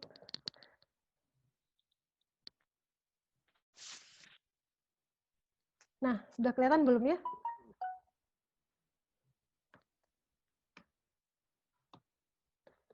Nah, ini oksigen, ini air. Nah, kalau kita nanti punyanya oksigen yang seperti biasa, yang oksigen sentral begitu ya. Oksigen sentral itu seperti ini, O2 ini.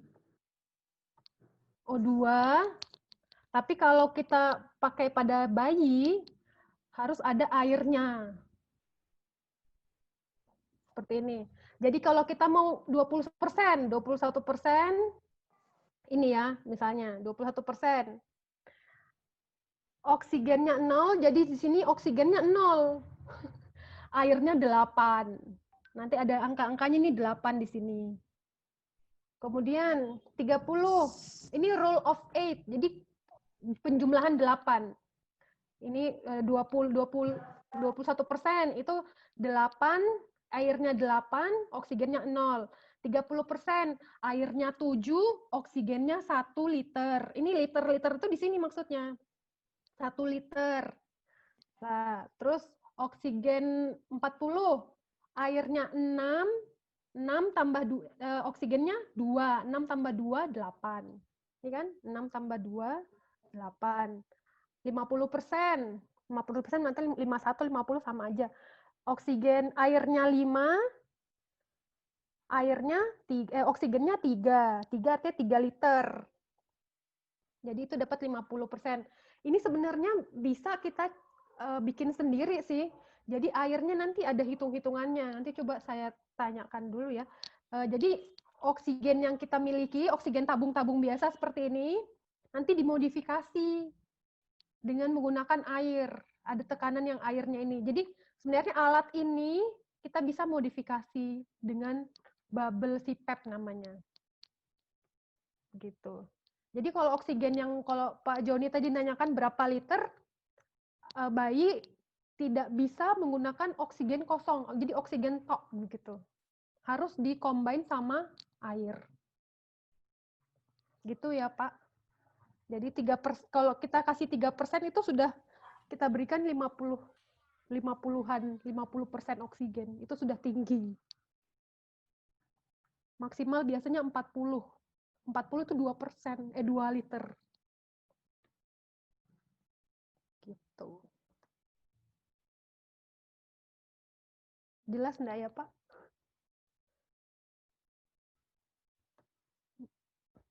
Ya, masih ada lagi satu dok dari Andriani di Oka ini. Dokter, apakah mesti harus dilakukan tindakan pengisapan lendir sekalipun bayinya sudah nangis spontan? Iya. Tadi sudah ada juga sih di slide-nya kalau yang ini itu pengisapan lendir tidak wajib dilakukan. Jadi hanya dilakukan bila diperlukan. Diperlukan bagaimana? Bila kita mendengar ada suara nafas, kan kalau ada lendir tuh kedengaran ya suara nafas, ada kayak ada stridor atau ada suara lendir kedengeran sih kalau di ini ya. Apalagi kalau kita menggunakan stetoskop itu sangat jelas, itu kita bisa langsung menghisap lendir. Atau kalau pada mekonium, aspirasi mekonium atau mekoniumnya berwarna hijau keruh, itu harus dilakukan pengisapan lendir. Tapi tidak semua bayi harus dilakukan isap lendir, hanya dengan indikasi tertentu. Apalagi kalau bayi ini pertanyaannya kan bayinya nangis spontan. Nangis spontan ya enggak usah ngapain. Kita langsung aja ke perawatan biasa. Artinya langkah awal yang biasa. Tetap dilakukan hangatkan, keringkan, kemudian kita nilai. Oh, ya. Tidak perlu isap lendir. Ya. Ya. Saya juga mau bertanya dok, ini tentang penggunaan melon atau nabik. Itu bagaimana menurut dokter dok? Nabik ya. Kalau sekarang, kalau dulu tuh untuk apa sih dok? Nabik itu? Dulu kita pokoknya kalau sudah tidak bernafas pasti akan terjadi gangguan pernafasan, gangguan asam basa. Makanya dulu kita dianjurkan untuk memberikan melon. Nah itu juga, itu makanya kita di sini sekarang memberikan sesuatu berdasarkan indikasi. Jadi tidak bisa semua pasien asfiksia kita berikan melon. Kemudian semua pasien-pasien yang distres nafas kita berikan melon. Semua atas indikasi. Melon yang kita berikan apabila dibutuhkan. Bagaimana taunya? Memang kita harus lakukan pemeriksaan laboratorium BGA, blood gas analysis atau analisis gas darah. Tapi itu pun juga sebenarnya tidak sekonyong-konyong langsung pasti butuh itu. Jadi yang paling penting sih sebenarnya malah adrenalin kalau sekarang. Adrenalin yang sudah jelas ininya ya, manfaatnya sudah jelas, tujuannya untuk diberikan adrenalin itu apa. Tapi kalau melon itu tidak semua sih, memang rata-rata pasti akan ada kelainan asam basa kalau pada pasien-pasien yang ada distres nafas atau ada asfiksia. Tapi tetap harus ada dasarnya kita memberikan. Karena tidak semua asfiksia butuh natrium bikarbonat.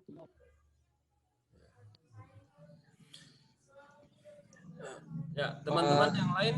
Ya. Dok, mau Yunus. lanjut. Ya. Ini masalah tadi kan pernah disinggung tadi masalah inotrop, dopamin. Kalau pemberian dopamin pada neonatus itu dosis awalnya berapa, dokter? Ini nanti kita butuh ini lagi ya, dosis awal. Kalau ya itu seperti saya bilang, kalau dia sudah butuh obat-obatan maksudnya dia pasiennya shock, kita sudah berikan NaCl 10 flu challenge dengan NaCl, tapi tetap ada CRT yang memanjang, artinya kita butuh inotropik. Yang biasa kita berikan dopamin. Dopamin itu biasa kalau pada neonatus kita menggunakan kilogram berat badan. Jadi 3 mikrogram per kilogram berat badan. Mulai dari startnya dari situ dulu. Jadi mulai dari 3 mikro, dok ya? Per kilo. Nanti bisa naik-naik berdasarkan kebutuhan. Maksudnya kita lihat kondisi anaknya apa masih butuh naik dosis atau tidak. Oke, terima kasih, dok. Iya, Kak. Ya. Yang bidan, teman-teman bidan bagaimana? Ada pertanyaan? Silakan.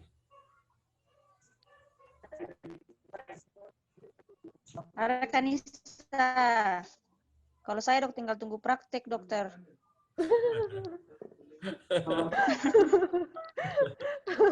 Oh, dok, ada satu pertanyaan di message sini.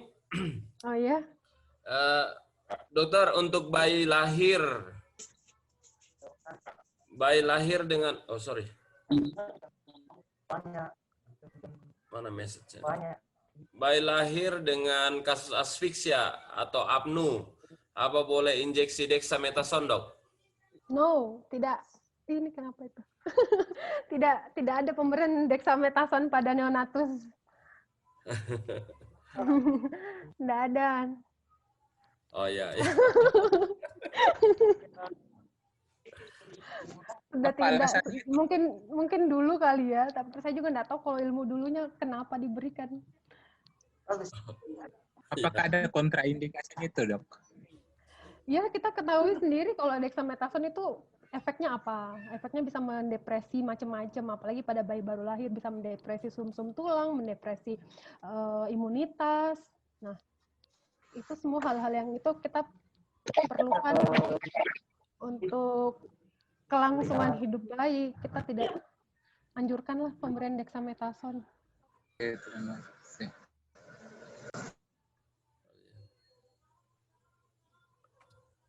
Ya, masih ada pertanyaan, teman-teman?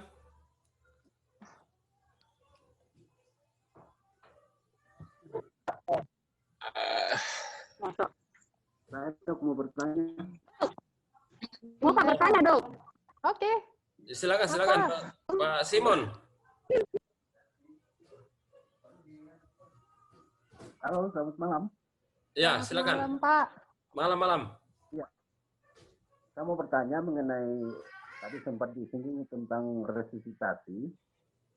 Sebelum misalnya RCP harus pasang ECT dulu. Tanpa ECT tidak boleh resusitasi. RCP maksudnya. Ya. Maksud saya, selain ECT, apakah bisa dengan Gudel atau LMA bisa dipakai sebelum masalah rentan waktunya ini yang biasanya bermasalah di situ. Karena kalau kita mau tunggu sampai ECT terpasang baru kita ECT kan makin lama terpikir. Iya. Itu akan menurun, itu pertama, dok. Kedua, berapa lama ECT terpasang? Apakah sampai di ruangan atau sampai bayinya sudah bagus atau bagaimana? Maksud saya ECT dipasang sama bayi itu sampai berapa lama? Mungkin itu saja dulu, dok. Terima kasih. Ya. Langsung saya jawab aja ya. Tadi kompresi dada atau RKP itu memang harus kita bisa lakukan RKP asal didahului dengan pemasangan intubasi. Artinya kita harus memastikan patensi jalan nafasnya itu sudah baik. kalau kita sudah melakukan langkah, kita sudah lanjut ke kolom ya, kayak yang tadi ya Pak, ingat bagan yang tadi, kompresi itu kan ada di bawahnya si VTP. VTP itu yang di atas ya, apa namanya, intubasi di atas. Lah, intubasi itu kita harus untuk mempatensikan jalan nafas. Jadi nafasnya sudah oke, denyut jantungnya masih kurang dari 60, baru kita lakukan kompresi. Jadi jangan diputar balik. Apakah bisa diganti dengan LMA? Bisa. Kalau tidak ada tenaga medis yang kompeten untuk memasang ET, bisa dilakukan pemasangan LMA. Tapi LMA untuk bayi ya pastinya, karena ukurannya kan memang kecil. Lah kemudian bisakah dengan gudel? Kalau gudel tidak bisa. Kalau gudel itu hanya mempertahankan patensi sampai tidak sampai ke trakea. Itu yang ditakutkan. Itu hanya cuman untuk memastikan di rongga mulutnya saja. Tidak sampai ke belakang. Kalau LMA kan sampai belakang, sampai di trakea segala macam itu terfiksasi, tergapai dengan LMA. Tapi kalau gudel cuma di rongga mulut saja, jadi tidak akan bisa kalau pakai gudel. Kalau LMA bisa. Lah berapa lama butuh ET? Pemasangan ET? ET itu kurang dari 5 detik harus sudah terpasang. Paling lama 10 detik. Paling lama 10 detik ET sudah harus terpasang. Memang harus orang yang sudah berkompetensi, harus makanya sekarang kita usahakan kalau ada SC, apalagi dengan penyulit, paling tidak ada dokter anak atau dokter umum yang masuk ke SC. Jadi tidak akan dibiarkan sendirian mulai sekarang. Begitu ya Dokter Yain ya? Setuju, Dok. Tidak akan dibiarkan. Setuju, Tidak Dok. akan dibiarkan bidan atau perawat bekerja sendiri. Pasti akan ada dokter yang ikut mendampingi. Baik, Dok. Segera dibuatkan SPO-nya nanti itu, Dok. Kemudian tadi pertanyaan kedua tadi apa ya? Oh, berapa lama penggunaannya ya ET? Ya. ET itu bila nafasnya sudah ada, nafas spontannya sudah ada. Nafas spontan kita tahunya bagaimana? Gerakan dadanya sudah ada, kita bisa langsung lepas ET. Kalau ET itu kan diberikan bila tentu saja kita sudah pastikan heart rate-nya sudah naik, heart rate-nya sudah lebih dari 100, kemudian nafasnya sudah ada, kita bisa langsung lepas ET-nya. Jadi tidak perlu dipertahankan sampai ke ruangan atau sampai kemana, tidak perlu. Jadi bisa langsung di-extube kalau heart rate-nya baik dan nafasnya ada. Kalau nafasnya ada, nafasnya tidak kuat atau ada distress nafas, nah itu perlu pemasangan CPAP, bukan intubasi. Nah, bagaimana kalau dia masih butuh intubasi terus, pasiennya heart rate-nya kurang dari 60, misalnya 70 lah misalnya, 70 tapi nafasnya nggak ada, apnu pasiennya. Otomatis kan intubasi tidak bisa kita lepas. Intubasi masih terpasang terus, kita bagging. Lah baggingnya ini sampai kapan? Sebenarnya idealnya harus terpasang ke ventilator. Tapi kalau di sini kan kita belum ada ya. Sementara itu masih rencana jangka panjang pengadaan ventilatornya. Saya harap sih secepatnya ya, Dok. Tapi kalau belum ada ya kemungkinan ya kita harus rujuk kalau pasiennya terpasang intubasi dan harus di bagging. Itu harus dirujuk. Ya.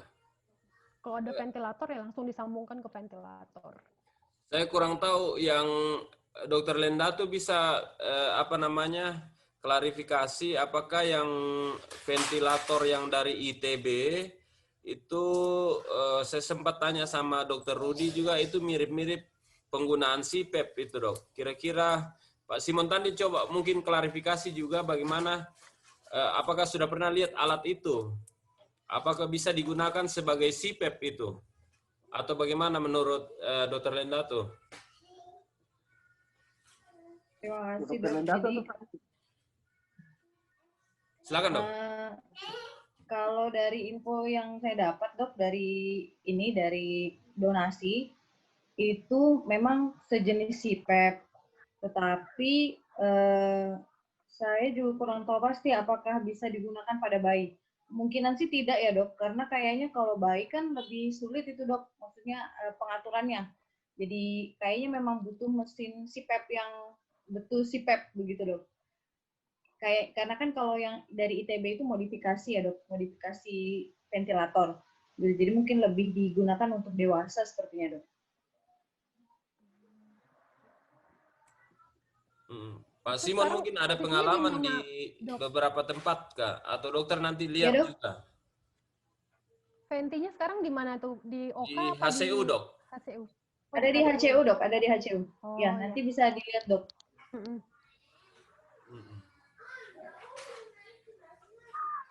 Ya, silakan, masih ada pertanyaan?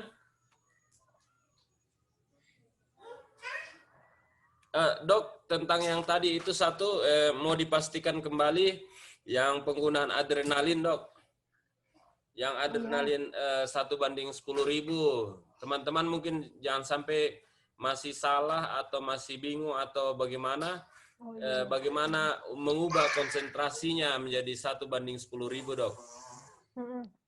Ya, 1:10.000. Adrenalin yang ada beredar di Indonesia itu kan 1:1000. Itu adrenalin pada umumnya yang ada di IGD, di ruang di mana-mana, itu adrenalin 1:1000. Nah, bagaimana caranya kita mengencerkan jadi 1:10.000?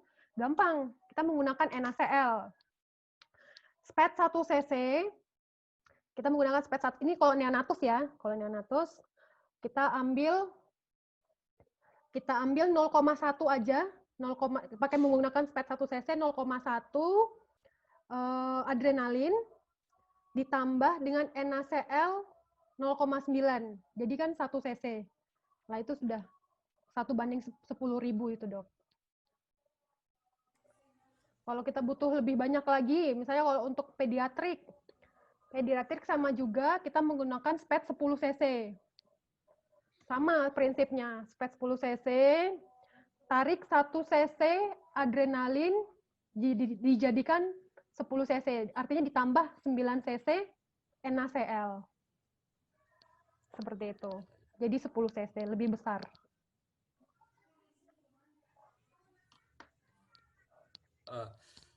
Iya, dok. Satu lagi, dok. Untuk pemberian, kalau pada bayi-bayi yang di ini, kita sudah resusitasi, kapan kira-kira pemberian apa makanannya? Apakah lewat infus atau kita pasang OGT atau bagaimana, dok? Ya, itu memang kita harus tahu kronologis ceritanya ya, ini resusitasinya sampai mana. Apakah sampai dia diintubasi, atau cuman pernah sempat diintubasi terus sudah diekstub, atau pernah cuman sampai di VTP sudah baik. Kalau begitu kita harus nilai lagi, evaluasi heart rate-nya bagaimana, seperti biasa ya, heart rate, saturasi, kemudian apakah ada efek-efek maksudnya tadi kan kalau kita menggunakan CPAP lama, kita harus memasang OGT. OGT itu OGT dari hidung ke lambung. Itu biasa kita alirkan dulu, dok. Biasanya kan ada sisa-sisa, apakah ada merah, warnanya ada perdarahan, artinya ada perdarahan saluran cerna. Kalau ada perdarahan saluran cerna, artinya kita tidak bisa melakukan pemberian nutrisi lewat oral atau lewat enteral. Jadi kita berikan lewat infus. Tapi kalau tidak ada penyulit, artinya kondisinya baik, tidak ada bising ususnya bagus, tidak ada distensi abdomen, bisa langsung diberikan. Dan terutama apa yang paling baik pada bayi ya pasti ASI. Diberikan ASI.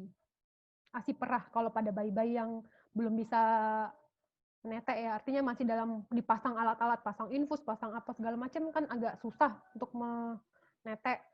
Mau tidak mau ibunya harus memerah ASI.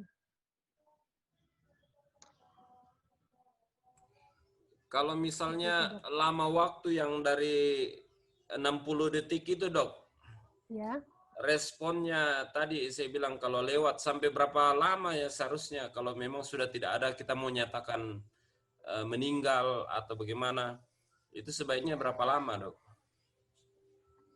Kalau kita mau menghentikan resusitasi begitu ya, Dok? Ya, Dok.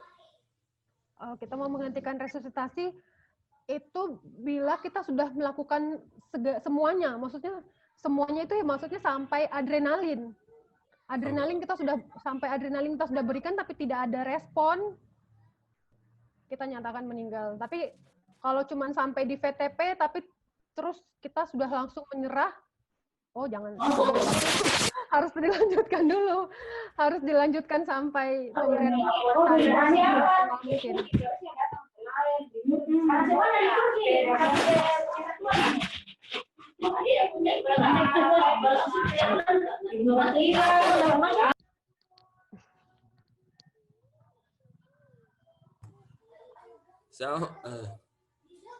Selfie kapan? Ini Dok, ada yang bertanya juga ini ya. Dari Suster Oktavin Toyang ini.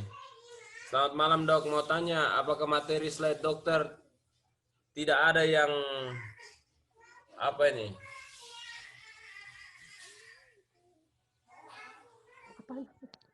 Pada A disebut bahwa pastikan bayi tetap hangat, terus pada penggunaan plastik pada bayi berapa lama dipasang?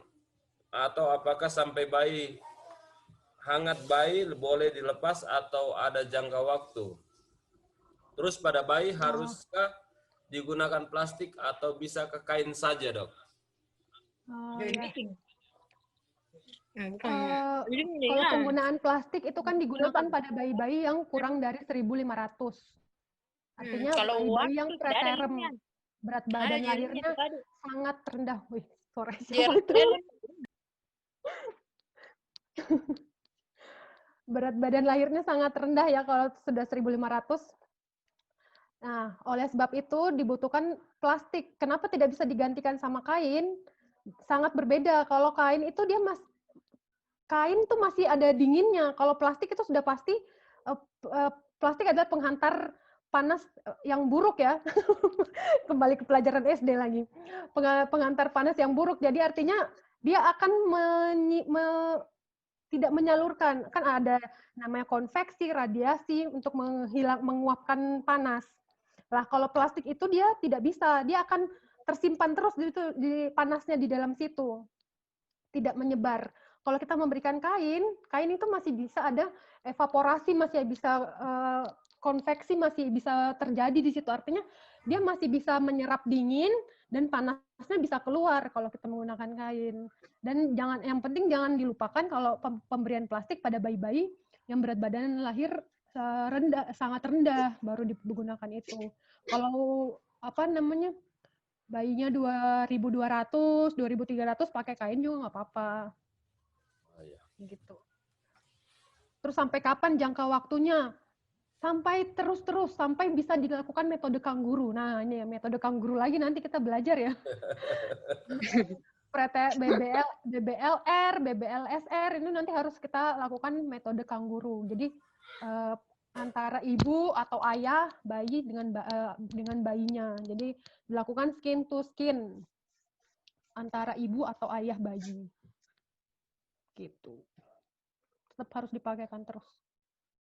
Dan harus dikontrol juga suhu tubuhnya. Kalau suhu tubuhnya kurang dari 36,5 kan tadi, 36,5, misalnya bayinya 35,5.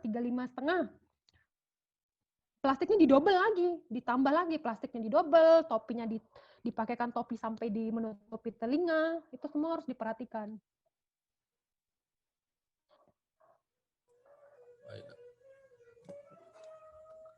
Wah, bagaimana? Pak Simon ada pertanyaan? Silakan Pak.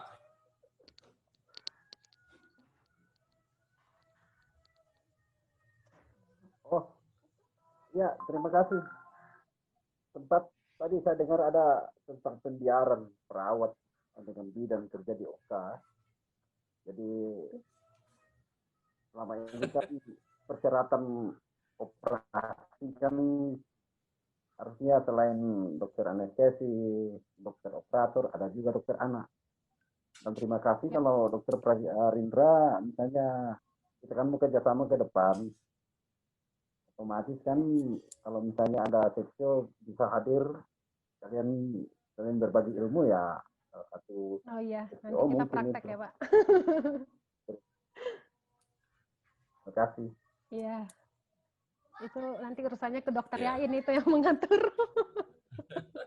Kalau saya sih siap, kapan saja. Mau Sito hayu. Ya, dokter, sekedar informasi kan dokter itu sudah ada SIP-nya.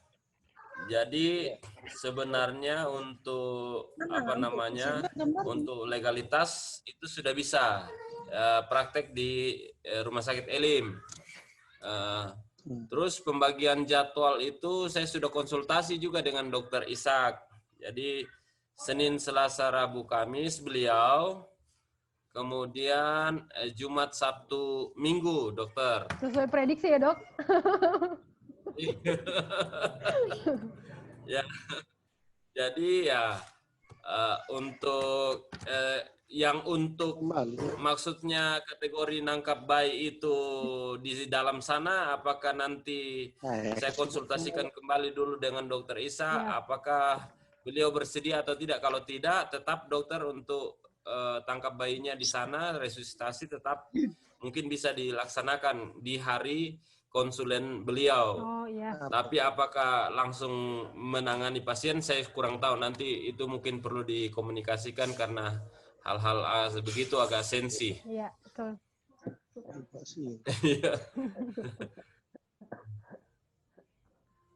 Ya, baik dok. Teman-teman masih ada pertanyaan? Dokter Lenda, teman-teman dokter umum? Dokter Randy?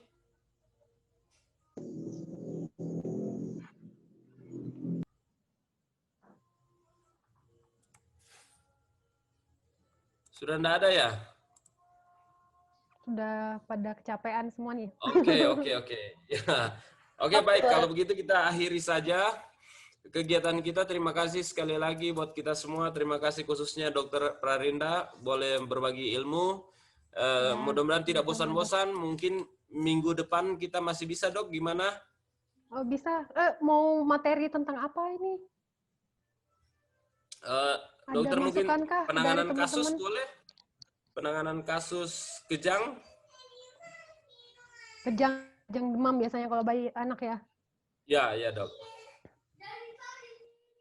Nanti teman-teman yang bidan kalau memang ada materi yang mau diingin dipelajari lagi, misalnya metode kanguru atau yang lainnya, silakan juga mengajukan supaya nanti kita konsultasikan ke Dokter Prarindra. Ya, baik, terima kasih dok. Kita akhiri kegiatan kita.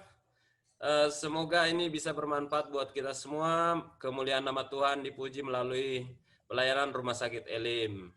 Terima kasih, aplaus buat kita semua.